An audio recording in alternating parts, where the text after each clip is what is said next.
We're in the park at the Putnam Bureau of Emergency Services with Commissioner of Emergency Services, Ken Clair. And welcome, sir. Thank you.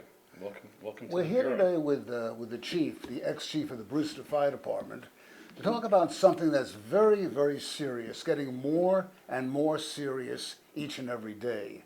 The lack of volunteers to man emergency services vehicles in Putnam County. How bad has it gotten, Chief? Well, majority of our volunteer departments are now looking for paid staff as far as getting the ambulances out. In my 34 years, I've never seen it this bad. It's just the lack of volunteers, and not only that, it's the demand of the calls.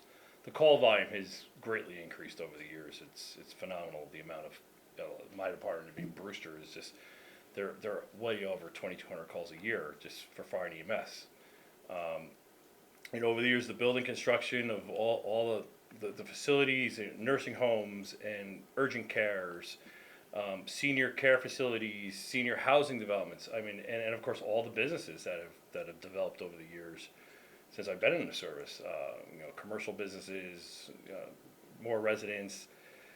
The footprint of Putnam has really grown.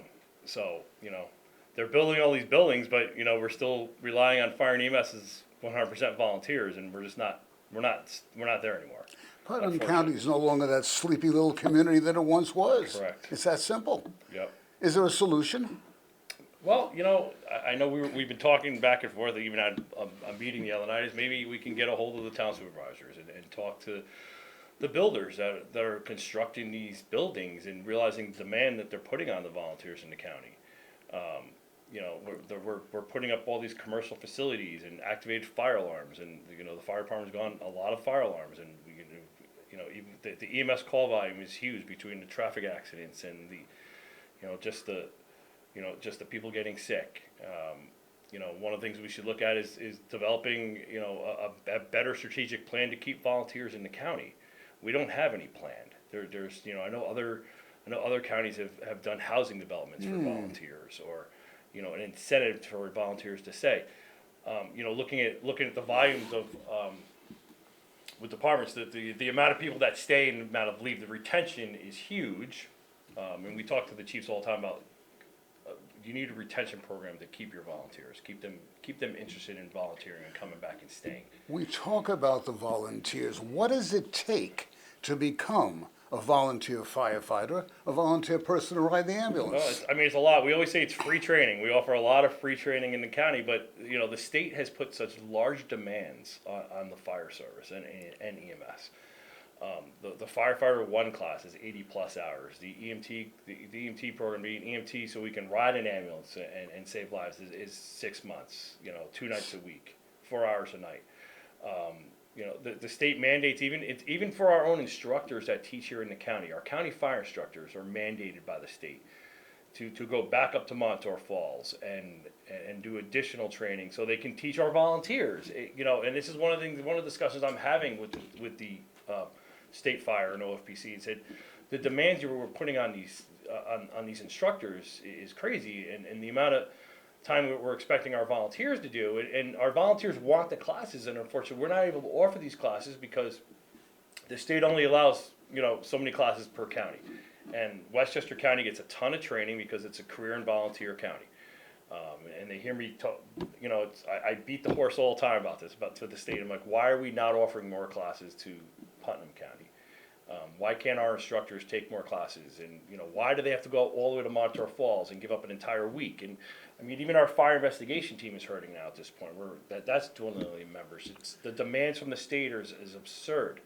For these guys to get qualified to be a state fire instructor, they're up there for a week at the Montour Falls. Yeah. But yet the programs, the education here in Putnam County is superb. The National Guard was down here not so long ago. Yep. National Guard. We have Westchester County coming up using our EMS facilities. We have our the paid ambulance crews want to test out their students in our EMS rooms. We have 6 state-of-the-art EMS training center rooms now, which we never had before. We're sitting in a park, right? and one of the things is give the students the real life scenarios, and that's what we're trying to get across to them like, hey, you're going to go to an ambulance call. You may be responding to a park. Well, why not give them the real life feeling? And we have an office, we have a living room, we have a bedroom, we have a roadway. We when they take the EMT class, we give them a dispatched call saying, hey, respond to a person down on the roadway. So we try to we try to better our environment here at the Bureau for training. So we want real life training and education, right? And that's what you'll see even when we go out to our fire training center. It's real life fire training. And all the stuff is free for to join a volunteer firehouse, and we give you the free training, but the training is long also, and it's very demanding, and it's very demanding to stay in a fire department, and that's kind of what we're seing, the retention of members staying like they used to. Like I'm still there, but Yes. after 34 years, but we're finding a different younger generation. We're finding it's too expensive to live in the county or live in their town that they're volunteering, and they're living maybe in Danbury, or they're living in Lower Westchester, or they're just moving out altogether. Yeah, We've lost a yeah. lot of volunteers to that. So even though there are these negatives, the volunteer fire service remains that brotherhood where people are out there to assist whenever they can. Absolutely, it's a huge brotherhood, and we always encourage, hey, join the brother and sisterhood. It's the biggest family. It's the greatest family ever. We may be dysfunctional, but it's a great family. And it is really, I can't even tell you in my 34 years of the friendships we've developed and the education I've learned. If you asked me 34 years ago, it would be the Commissioner of Emergency Service, I would laugh at you and say, no, I just want to fight fires. That's what I'm here to do. It's a great opportunity to join your firehouse and to really educate yourself. I mean, many of our EMTs have moved on to, being paramedics and going on to be doctors and nurses. Right. My own department of Brewster, our 3 chiefs were all started with me when I was chief at 14 years old in the Explorer Post. Lake Carmel runs a phenomenal Explorer Post. A lot of them turn out to be chiefs or paid firefighters. And that would actually be another really good story is through the retention of what our members have become over the years. There's a lot of paid firefighters in Putnam County. They've gone to Stanford, and they've gone to the city, and they've gone elsewhere. So really good education training, helping out your community. There's nothing better. I don't think the towns could ever afford paid fire service, Right. but unfortunately we're starting to see that curve. We're starting to see that with paid EMS. A lot of departments are starting to have paid EMTs 24 hours a day, 7 days a week. So once again, we encourage you out there, if you have any time, if you're interested in your community, you want to make Putnam County a better place for you and your family, seriously consider taking the courses, become trained, and join your local fire department or EMS agency. Absolutely. You'll feel really good about it, too. It's a great place to be. Commissioner, we thank you. Thank you, sir. Commissioner of Emergency Services in Putnam County, Ken Clair. Stay safe, everyone.